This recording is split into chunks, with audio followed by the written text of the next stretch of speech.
सबसे बड़ी खबर देवगढ़ झारखंड से आ रही है, जहां पे माधव झा नाम के एक व्यक्ति ने आरोप लगाया है कि उसके मित्र आशीष मिश्रा को भगवान शिव ने स्वयं प्रकट होकर त्रिशूल से मार डाला है। भगवान पर लगे इस कत्ल के इल्जाम से सारा देश हिल गया है और खास करके संत और महात्माओं में इस बात को लेके काफी आक्रोश है। ये सब शिव को बदनाम करने की, उनके लाखों करोड़ों भक्तों को विश्वास और भक्ति के रास्ते से भटकाने की साजिश हो रही है, जो हम कभी सफल नहीं होने देंगे। परंतु आगे लोगों ने माधव झा की जिस तरह से पिटाई की है, जिसकी वजह से अस्पताल में आज वो जिंदगी और मौत से लड़ रहा है, इसके बारे में आप क्या कहेंगे? ये सब आप उस लड़के से पूछिए जिसने अपने मित्र का कत्ल करके उसका आरोप शिव के ऊपर मर दिया। हमें तो आश्चर्य है कि वो पापी अभी तक जीवित कैसे है। बम बम बोला है। विश्व इतनी तरक्की कर रहा है, इतनी प्रगति कर रहा है, हमारे भारत में देखो क्या सच क्या है झूठ क्या है, पर इस खबर ने सारे देश में हलचल पैदा कर दी है। हमारे सूत्रों से अभी पता चला है कि भगवान शिव के कुछ भक्त और समर्थक सदर हॉस्पिटल की ओर बढ़ रहे हैं, जहां पर माधव झा का इलाज हो रहा है।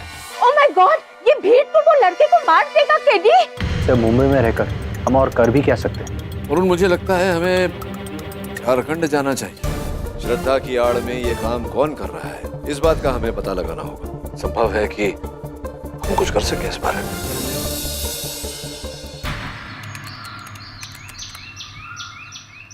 अयाची मिश्रा ने कई सालों तक शिवजी की तपस्या की।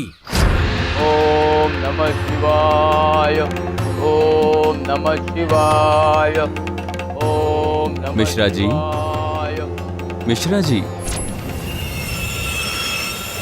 कल रात मेरे स्वप्न में स्वयं भगवान आए और आपके बारे में उन्होंने कुछ संदेश दिया है कि हमारी मनोकामना पूर्ण हो। नहीं, आपकी कोई मनोकामना पूरी नहीं होने वाली। स्वयं भगवान ने भी वही बताया जो मैंने आपके हाथों की रेखाओं को देखकर बताया था। आपके हाथ में पुत्र का सुख नहीं है। आपसे विनती है कि आप यहाँ से चले जाएं। ये हथेली, ये भाग्य, इसका निर्माता कौन है? शिव।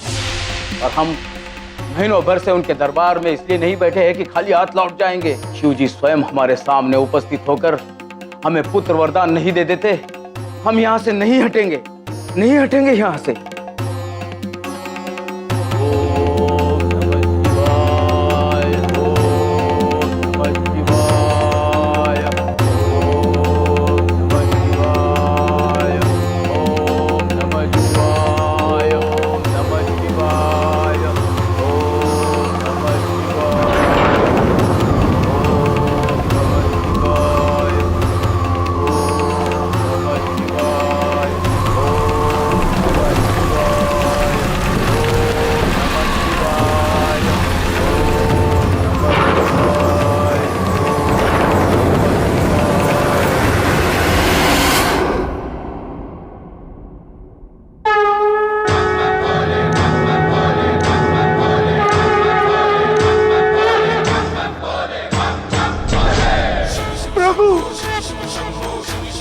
प्रभु, हमारा संदेश मिलने के उपरांत भी तुम अपने जिद पर क्यों अड़े हो अयाची? प्रभु, अयाची किसी की यातना नहीं करता है। हमने जीवन में प्रथम बार आपके सामने हाथ फैलाया है। यदि मेरी याचना पूर्ण नहीं हुई तो मेरी नहीं, आपकी हार होगी प्रभु, आपकी हार होगी। परंतु हमारी भी विवशता है अयाची।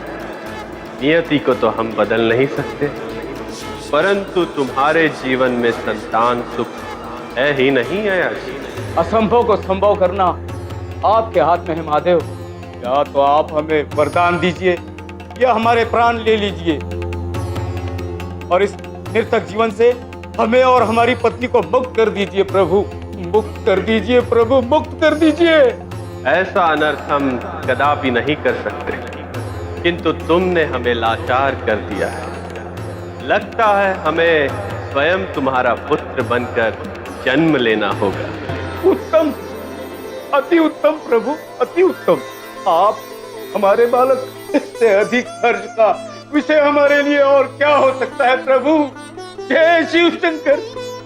परंतु एक शर्त है, आज के पश्चात न तुम न तुम्हारे वंश का न कोई इस वर्तमान में न कभी भविष्य में हमारी चौखट पे आएगा। यदि वो हमारी चौखट पे आया तो उसके साथ अहित होगा। ये हमारा श्राप है। हमें स्वीकार है प्रभु, हमें स्वीकार है प्रभु, हमें स्वीकार है। और फिर बाबा का वरदान सच निकला। अयाची मिश्रा की पत्नी ने एक अत्यंत प्रतिभाशाली पुत्र को जन्म दिया, जिसका उन्होंने नाम रखा शंकर। भाई वो शिव का ही तो अवतार था। देखिए, हमें इन अवतार वगैरह के बारे में कुछ डिस्कस नहीं करना। 400-500 साल पहले क्या हुआ कौन जानता है। मतलब आशीष, तुम्हारा ये कहना है कि तुम इन सब में नहीं मानते? अरे नहीं, कैसे मानेगा? बाबा ने इनके पूर्वज को पुत्र का वरदान दिया और साथ श्राप भी तो दिया, तभी तो इसके खानदान से कोई बाबा धाम नहीं जाता है। ये सब अंधविश्वास है। आशीष, तुम डॉक्टर की परीक्षा पास कर लिए हो, कुछ भी अंडरस्टैंड बोलोगे? सही तो कह रहे काका। भला भगवान किसी को मंदिर आने से क्यों रोकेंगे? तो आज तक तू क्यों नहीं गया? अगर हिम्मत है तो बाबा के मंदिर जाकर दिखा। अगर हम जाना चाहे ना, कोई रोक नहीं सकता हमें। अरे तो चल ना। वैसे भी इस पूर्णिमा की रात को ना मैं, बद्री काका और गांव के कुछ लोग ना कांवर लेकर बैद्यनाथ धाम जा रहे हैं। तू भी चल हमारे साथ। जरूर चलेंगे। हमको क्या डरपोक समझाए? नहीं आशीष, अरे 400 वर्ष पूर्व हमारे खानदान से जो है बाबा का दर्शन करने गया है, जानते हो क्या हुआ है? अरे बेटा, दूसरों की छोड़ तो अपने पिता को ही देख ले, क्या हुआ उनके साथ? अम्मा आप यहाँ, बाबूजी के साथ जो हुआ वो एक हादसा था। नहीं बेटा, वो महादेव जी का श्राप था, जिसका प्रकोप अभी तक हमारे खानदान के ऊपर खत्म नहीं हुआ है। हमारी कसम अम्मा, हमें जाने दीजिए। अरे तुम कहाँ जाओगे अपनी पढ़ाई लिखाई छोड़ के बैद्यनाथ? चाचा आप क्यों चिंता कर रहे हो? कॉलेज खुलने में भी एक हफ्ता बाकी है, तब तक मैं देवगढ़ से पूजा करके लौट आऊंगा। बोलो बोले शंकर की जय।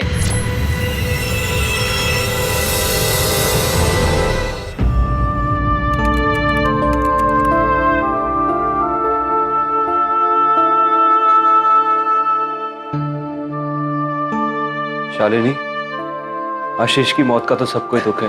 You lost a talented doctor and a good friend.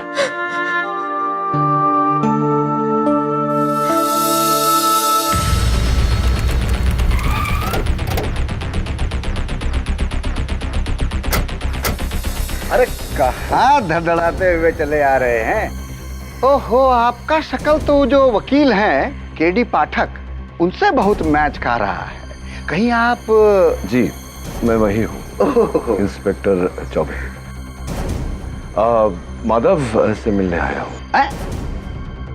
वो खूनी, वो पापी माधव?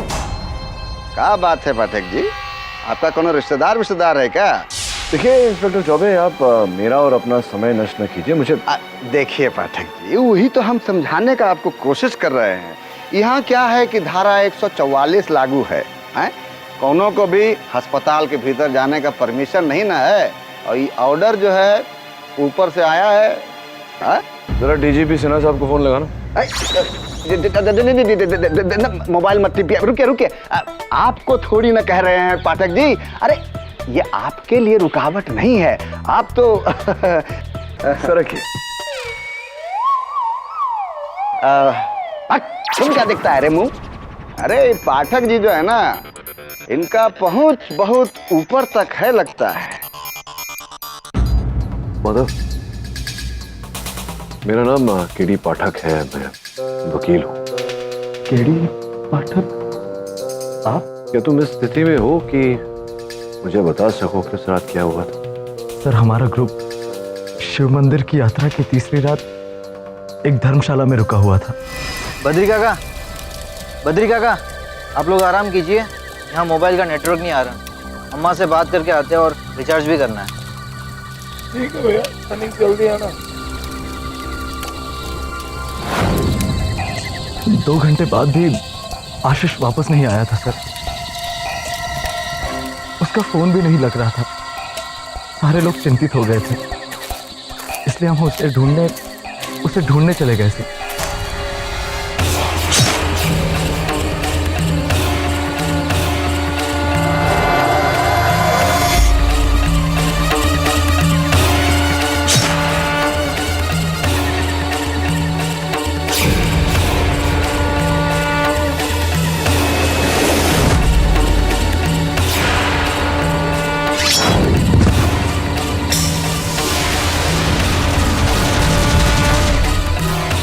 आशीष! केडी सर, हमने बस यही देखा था। और यही बात हमने सारी दुनिया को बताई और सभी ने हम ही को दोषी ठहराया। मतलब ऐसा संभव नहीं है, वो भगवान नहीं कोई मनुष्य ही होगा। और यदि तुम जो कह रहे हो तो सत्य है तो चिंता मत करो, मैं तुम्हारे साथ कोई अन्याय नहीं होने दूंगा। स्वामी सोमानंद जी की जय। स्वामी सोमानंद जी की जय। स्वामी सोमानंद जी की जय। स्वामी सोमानंद जी की जय। जय बाबा बोले। बम बोले। चंद्रमोहन, शिव का नाम बदनाम नहीं होना चाहिए। नहीं ना होगा मान जी। आप देखिए इस अदालत में आज केडी पाठक को ऐसी पटकनी देंगे कि शाम तक ही मुंबई रवाना हो जाएंगे। और वैसे भी अधर्मी का साथ तो शिव जी भी नहीं देते। एक्सक्यूज मी, थोड़ा जगह दीजिए। अरे आइए केडी पाठक जी, मैं प्रोसिक्यूटर चंद्रमोहन। पाठक जी, एक मुफ्त सलाह है हमारी आपको, इज्जत से केस हार के चुपचाप खिसक लीजिए यहाँ, न तो देवघर का कोना भी नहीं मिलेगा मुंह छिपाने के लिए। बम बम बोले। बम बम बोले। बम बम बोले। बम बोले।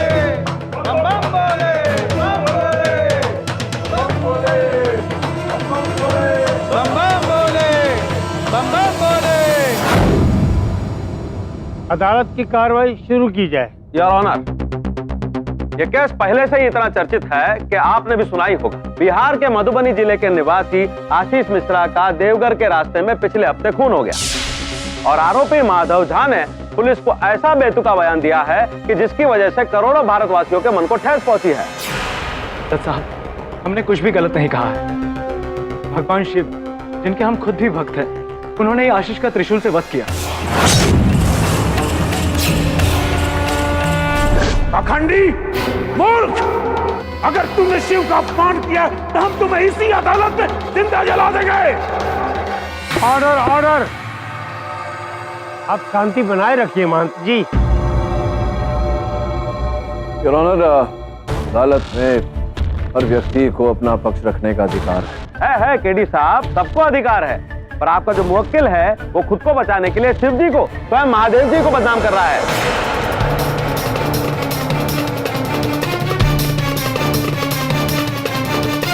और जिसका सबूत है यह पोस्टमार्टम की रिपोर्ट, जिसमें यह साफ लिखा है कि आशीष का खून एक तेज चाकू से हुआ है और त्रिशूल से नहीं, जैसा कि माधव ने कहा था। इसका झूठ तो यही पकड़ा जाता है। पर जज साहब, हमने तो शिव जी को त्रिशूल से ही वार करते हुए देखा था। खामोश! अपनी गंदी जुबान से शिव का नाम ना ले पापी। महंत जी, आपसे अदालत विनती करती है, कृपया संयम और शांति बरतें।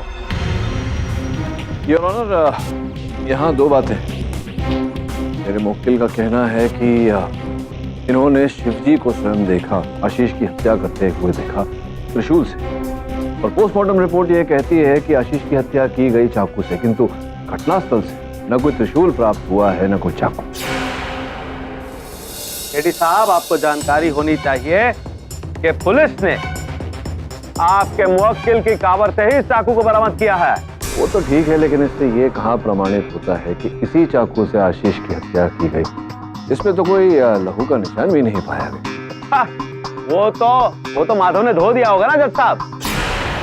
वरना सोचने वाली बात यह है कि एक कांवरिया भला चाकू और खंजर जैसी धारदार चीजें लेकर साथ में चलेगा ही क्यों? क्या आप लोग क्या चाकू चाकू कर रहे हैं?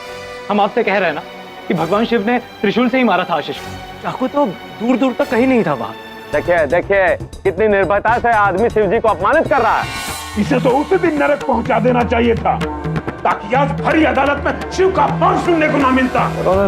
देखिए महन जी, शिव जी की जितनी इज्जत आप करते होंगे, उससे कई ज्यादा आदर हमारे मन में है उनके लिए। हर सोमवार को व्रत रखते हैं उनका, और इसीलिए अभी बलि का बकरा भी उन्हीं को बना रहे हो।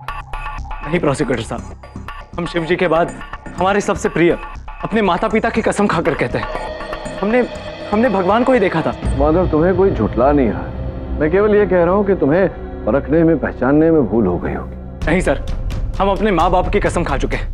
आप प्लीज हमारी बात का यकीन कीजिए। केडी साहब, वहाँ आपके मुवक्किल के अलावा और कोई तीसरा था ही नहीं। अगर शिवजी के चोले में कोई था तो ये माधव ही था। नहीं सर, वो शिवजी ही थे। हाँ, और तुमको देखकर शिवजी घबराकर अंतर्ध्यान हो गए। अरे नादान, शिवजी को बदनाम करना छोड़ दे। हम जानते थे ये कलयुग के लोग इस बात को इतनी आसानी से नहीं मानेंगे और शायद भगवान शिव को भी ये बात बता दी, इसीलिए जिस स्थान से वो गायब हुए वहां पर अपनी निशानी छोड़ गए।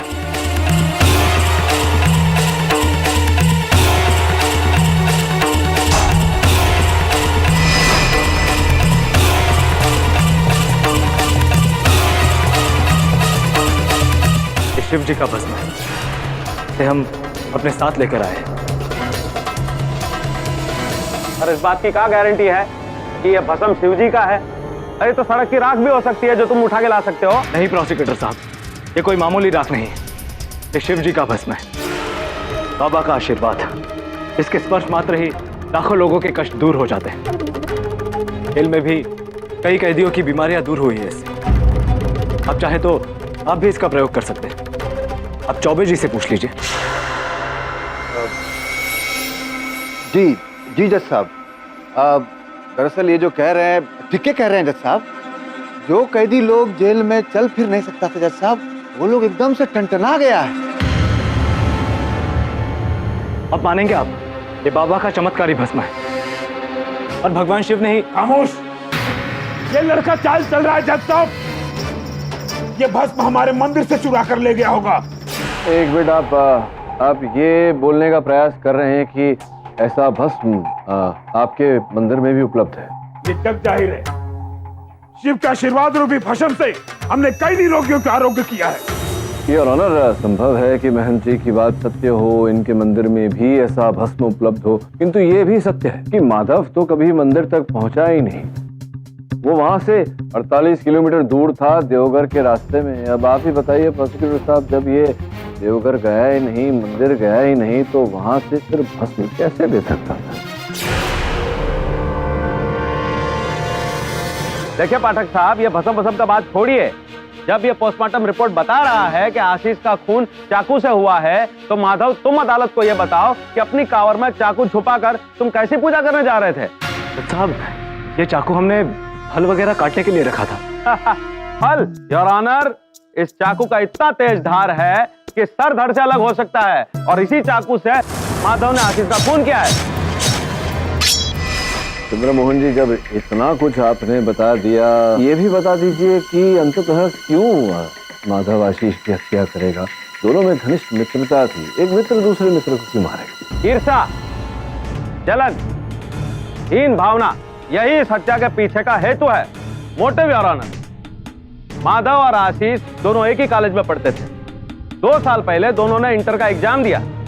माधव के बनस्पत आशीष को इंटर के एग्जाम में बहुत कम अंक मिले, लेकिन फिर भी उसने उसी साल मेडिकल एंट्रेंस टेस्ट पास कर लिया, जबकि माधव 2 साल से प्रयासरत है और आज तक उसे सफलता नहीं मिली है। मैं अदालत को यही बताना चाह रहा हूं कि माधव ने आशीष को फोर्स किया देवघर की यात्रा करने के लिए, क्योंकि उसके दिमाग में पहले से ही आशीष की हत्या का प्लान सेट था।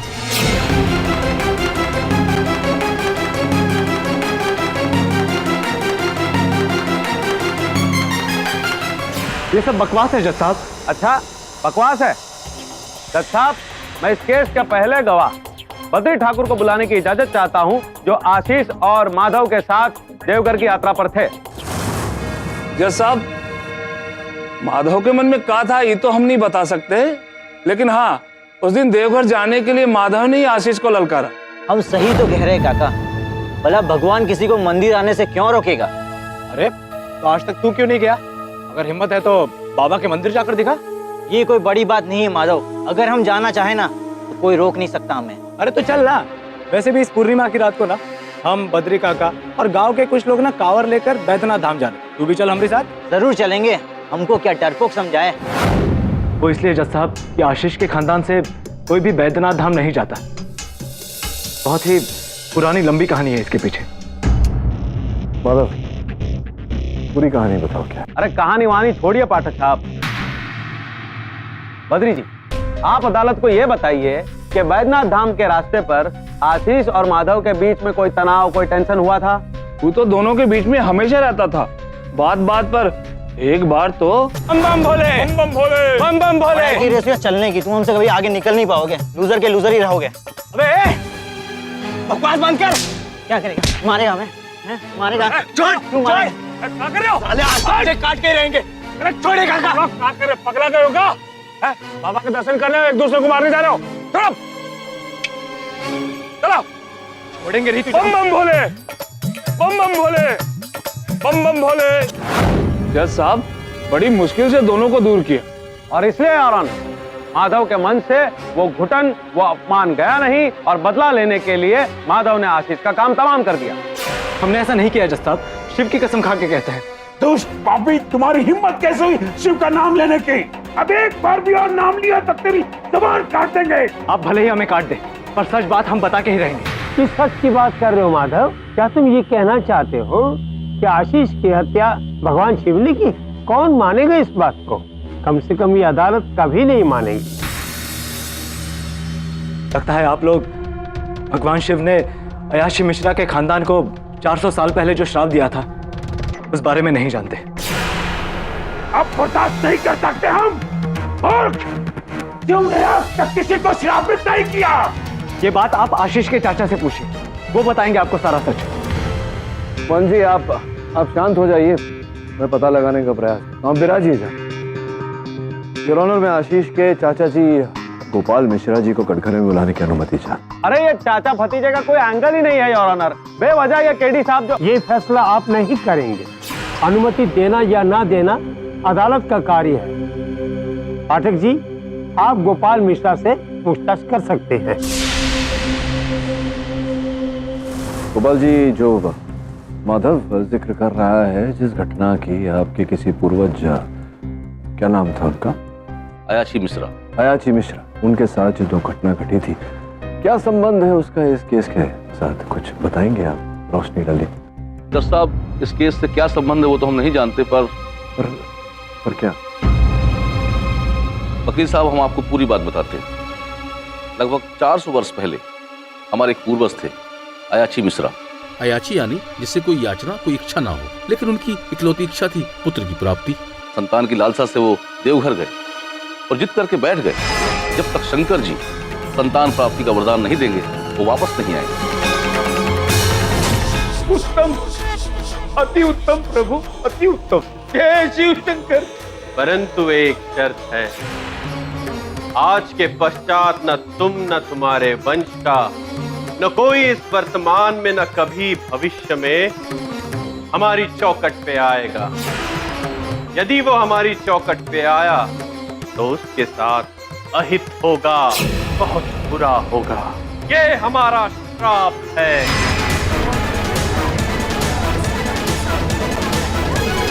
Order, order. अब विश्वास हुआ आपको? आशीष को हमने नहीं मारा, भगवान शिव ने श्राप दिया था उसके खानदान को।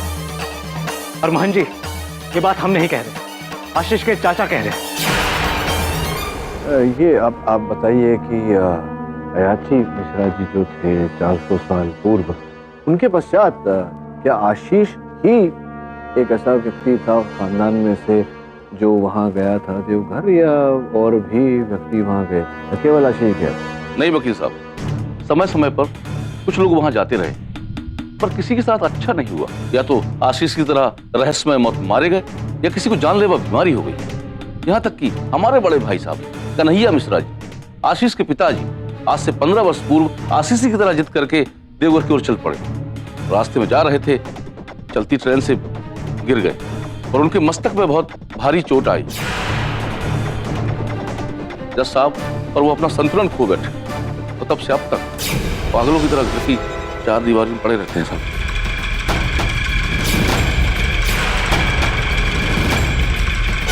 पर क्या आपके पास कोई सबूत है कि शिवजी ने स्वयं प्रकट होकर इन 400 सालों में आपके खानदान की किसी भी व्यक्ति की हत्या की हो? नहीं वकील साहब, हम तो ये पहली बार सुन रहे। That is the point, Your Honor। चलिए हम इस बहस में नहीं जाते हैं कि किसके साथ क्या हुआ है।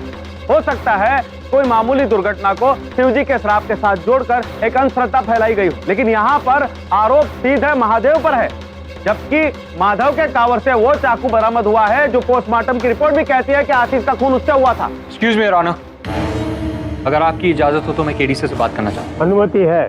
Thank you your honour. ये गुरु चेले के बीच में क्या बातचीत हो रही है? अभी बताते हैं आपको। योर ऑनर, बहुत ही महत्वपूर्ण साक्ष्य हाथ में है मेरे।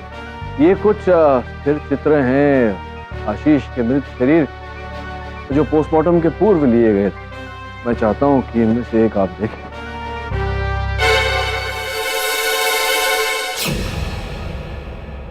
योर ऑनर, जिस प्रकार पर इसमें खास क्या है, क्या साबित करना चाहते हैं आप? विशेष बात इसमें यह है योर ऑनर, जैसा कि आप देख रहे हैं आशीष के मृत शरीर पर 3 अलग अलग जगह घाव, बीच में गहरा घाव और उसके अगल बगल हल्का सा घाव। हम सब जानते हैं योर ऑनर के त्रिशूल में 3 नोक होते हैं, बीच का नोक बड़ा और अगल बगल के नोक छोटे। स्पष्ट है योर ऑनर की जो माधव कह रहा कि आशीष की हत्या त्रिशूल से की गई है, वही बात सत्य है। पाठक साहब, आप काहे अदालत को बरगला रहे हैं? यही देखना है ना कि निशान चाकू से होते कि नहीं। हम आपको करके बताते हैं। जज साहब, इजाजत है? अनुमति है।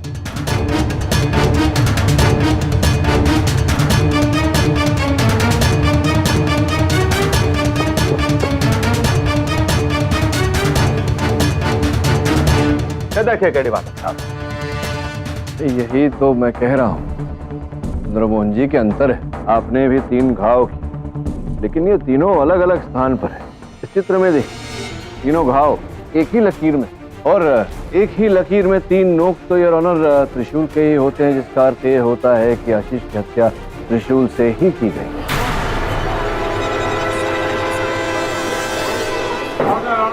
पाठक साहब जी, हमको आपसे ये उम्मीद नहीं ना थी। आप सीधे महादेव जी को कातिल ठहराने पे तुले हुए हैं। तो महादेव को कातिल नहीं ठहरा रहा, मैं ये कह रहा हूँ कि हत्या त्रिशूल से। ये वकील शिव की महिमा को नहीं जानता, सर्वनाश हो जाएगा इसका। योर ऑनर, महंत जी भले ही मुझे श्राप दे, मैं यहाँ किसी को असम्मानित करने नहीं आया, सत्य को बाहर लाने आया हूँ। पर आप साबित क्या करना चाहते हैं? बार बार त्रिशूल के बात पे जोर क्यों दे रहे हैं? जब हत्या त्रिशूल से की गई है, ये चित्र भी इसी बात का संकेत दे रहे हैं, तो मैं क्यों न उठाऊं बात को। योर ऑनर, स्पष्ट है कि जो ये चित्र कह रहा और पोस्टमार्टम रिपोर्ट जो कह रहा, दोनों बातों में अंतर है, जिसका ये तात्पर्य निकलता है कि जिसने भी पोस्टमार्टम रिपोर्ट बनाई है उसने फेरबदल की है, छेड़खानी की है रिपोर्ट के साथ। स्पष्ट है कि किसी के दबाव में आकर अगर हमें वो व्यक्ति मिल जाए जिसने दबाव डाला है, तो सत्य भी उजागर हो जाएगा। इंस्पेक्टर चौबे, ये पोस्टमार्टम रिपोर्ट किसने तैयार की है? जी जज साहब, अपने जो ये सीएमओ हैं सदर हॉस्पिटल के, वही डॉक्टर वत्स जी। अदालत डॉक्टर वत्स को गिरफ्तार करने का हुक्म देती है और ये अदालत 2 दिन के लिए मुलतवी की जाती है। The court is एडजॉर्न्ड।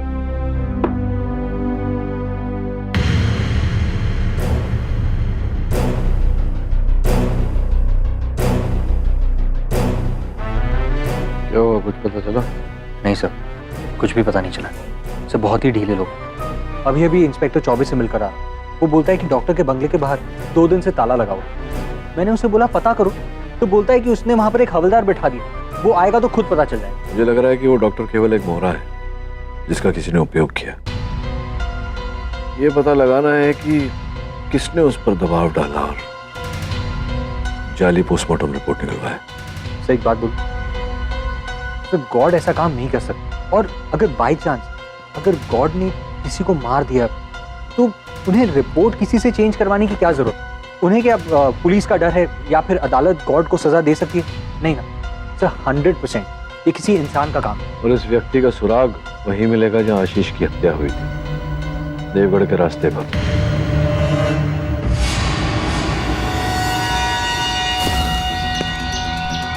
ड्राइवर जी, यही वो छोटी सड़क है जो धर्मशाला जाती है? हाँ सर, यही छोटी सड़क।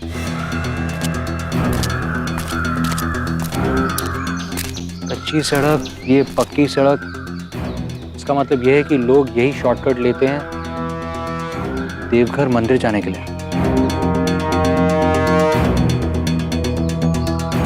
यहाँ से 3 किलोमीटर दूर है वो धर्मशाला। इसका मतलब ये हुआ कि जहाँ कत्ल हुआ है वो यहाँ से 1 किलोमीटर दूर है।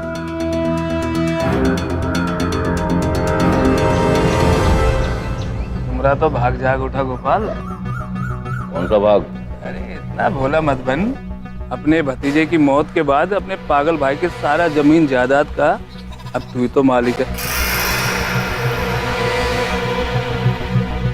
चाय पी चाय।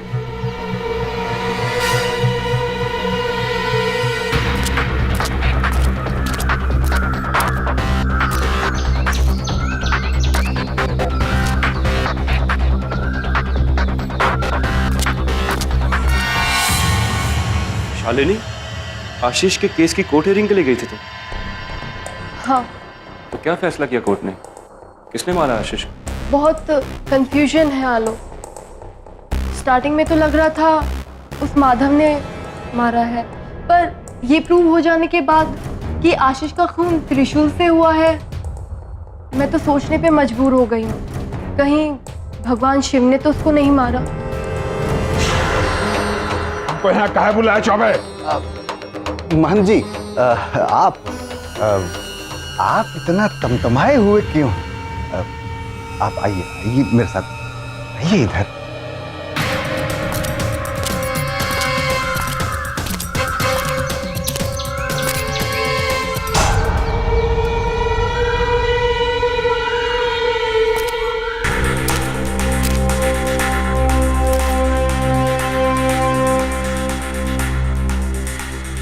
खून?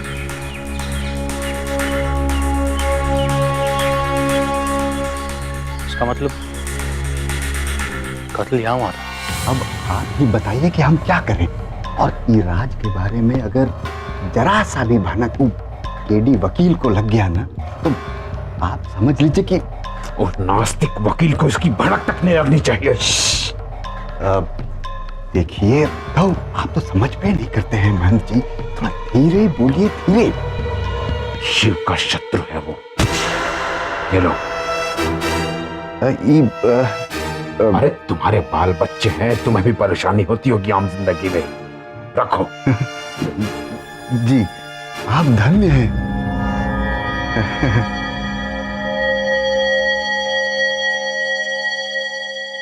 केडी वकील क्या अब शिव जी को भी भनकने लगने देंगे? जय बोले।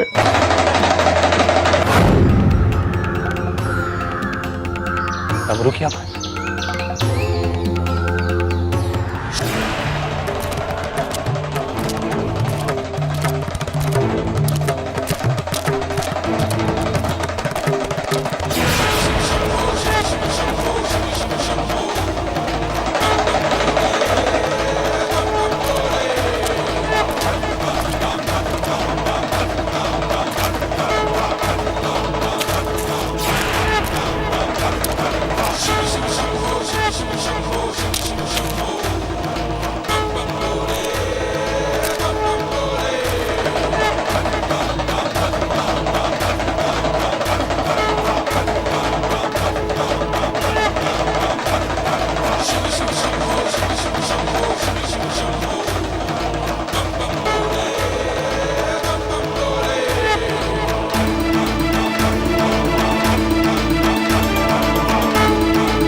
योर ऑनर, हमको इस बात का हैरानी है कि हम इतने बड़े शिव भक्त जो पूरा सावन गंगा जल पीकर उपवास करते हैं, आज तक हमका तो महादेव जी कभी दर्शन भेंट नहीं दिए, और इन नास्तिक लोगों को सटासट दिख रहे हैं। इसका मतलब हम भी नास्तिक हो जाएगा बाबा?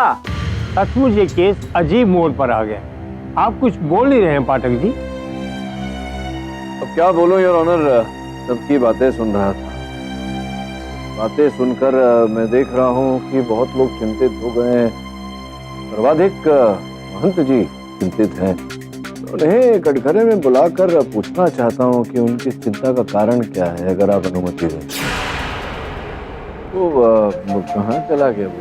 प्रथम बार जब आपसे भेंट हुई थी तो आपने गले में एक सोने का आभूषण पहना था, दिख नहीं रहा हो।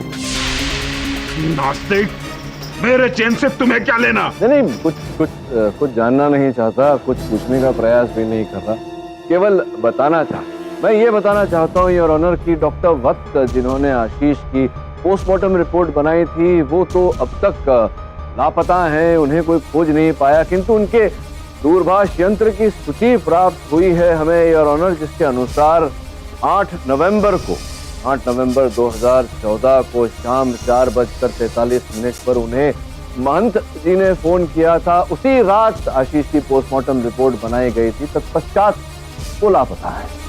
यानी तुम ये कहना चाह रहे हो कि डॉक्टर ने हमारे कहने पर रिपोर्ट चेंज किया? तो जाओ डॉक्टर को ढूंढो। अब डॉक्टर साहब को खोजने की क्या आवश्यकता है जब असल हत्यारा मेरे सामने खड़ा है।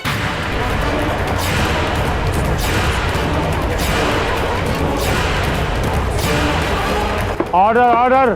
कहा तो नहीं गए हो तुम वकील? कहा पक रहे हो, जानते हो? Objection your honour. मान जी स्वयं शिव जी के प्रतिनिधि है इस धरती पर, आप इन पर ऐसा इल्जाम कैसे लगा सकते हैं?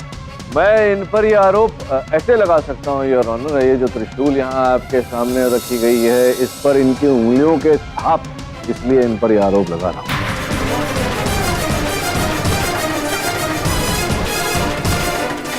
महंत जी, इस त्रिशूल पर आपकी उंगलियों के निशान कैसे आए? बताइए बताइए कैसे आए आपकी उंगलियों के छाप इस त्रिशूल पर? केवल इतना ही नहीं है योर ऑनर, इनके आश्रम के प्रांगण से एक त्रिशूल चोरी हो गया था, जिसकी FIR भी लिखवाई गई थी, इनके आश्रम के अध्यक्ष ने लिखवाई थी चौबे साहब के पास। चौबे साहब लिखवाई थी क्या? बताइए बताइए, क्या दबाव में है? इन्होंने दबाव डाला है आप पर, चुप रहने को कहा है, क्या बात क्या है? हाँ जी जज साहब, वो त्रिशूल के गुम होने का एक FIR तो हुआ है सर। तो FIR हुई है, आपके आश्रम का त्रिशूल लापता हुआ था, चोरी हो गया था, उसी त्रिशूल पर आपकी उंगलियों के छाप है।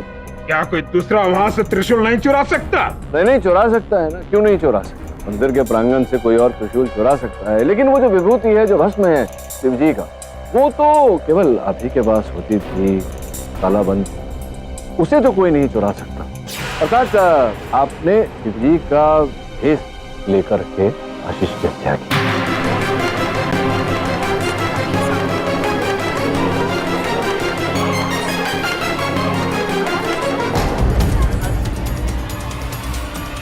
है ना? तब आप ही ने वो रखा है, क्यों? शिव की मान्यता के लिए। जो बात शिव ने 4 सदी पहले अयाची मिश्रा को कही थी, हम उससे अवगत थे। महंत जी, मिथिला से एक कावड़िया ने बताया है कि अयाची मिश्रा के खानदान से एक नौजवान शिव के शराब को झुठलाने के लिए देवघर की यात्रा पर निकला है। और अगर वो बालक वहां से सकुशल वापस लौट जाता तो लोग शिव के अभिशाप को झूठा समझते, शिव पर हंसते। इसलिए मैंने शिव की उस मान्यता को कायम रखने के लिए शिव का रूप धारण किया और देवघर के रास्ते में उस दुस्साहसी बालक का इस त्रिशूल से हमने हत्या कर दी। शिव को मारना चाहता था, शिव को झुठलाने।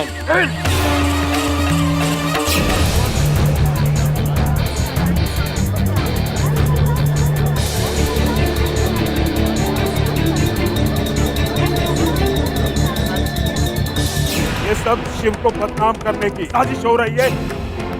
ये लड़का चाल चल रहा है जज साहब, अपने मित्र का कत्ल करके उसका आरोप शिव के ऊपर मर दिया। अगर तुमने शिव का अपमान किया तो हम तुम्हें इसी अदालत में जिंदा जला देंगे। अच्छा जी, ये बताइए कि आपकी विचारधारा में अचानक ये बदलाव, ये यू टर्न कैसे आया? एक हाथ पर तो आप कहते थे कि शिव जी कभी किसी को श्राप नहीं देते, फिर आप ही ने शिव जी का रूप धारण करके आशीष की हत्या की। तब ये त्रिशूल जो है, इससे आशीष का वध किया आपने। इस त्रिशूल से, ये जो आपके प्रांगण से चुराया गया था, जिस पर आपकी उंगलियों के छाप है, इससे आपने आशीष का वध किया। आप कह रहे हैं साहब, कथन दे रहे हैं आप अदालत में। हमने जो भी किया हमें उस पर गर्व है। जज साहब, आप हमें सजा दीजिए, हमें मौत की सजा दीजिए। धरती पे रख के बहुत सेवा कर ली हमने, अब कैलाश में जाकर शिव की सेवा करेंगे। बम बम बोले, बम बम बोले। ऑर्डर ऑर्डर, अदालत में शांति बनाए रखें। अगर आपने इस त्रिशूल से आशीष का वध किया तो त्रिशूल पर आशीष के रक्त के अंश क्यों नहीं? अच्छा है।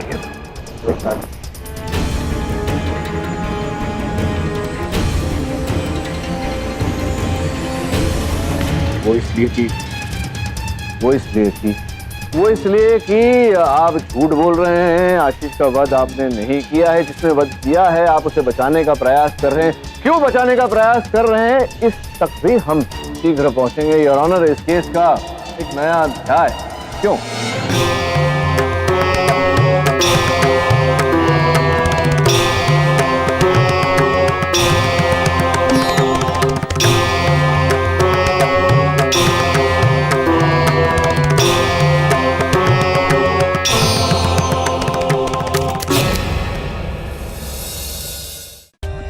For more updates, subscribe to our channel, click the show links and enjoy watching the videos.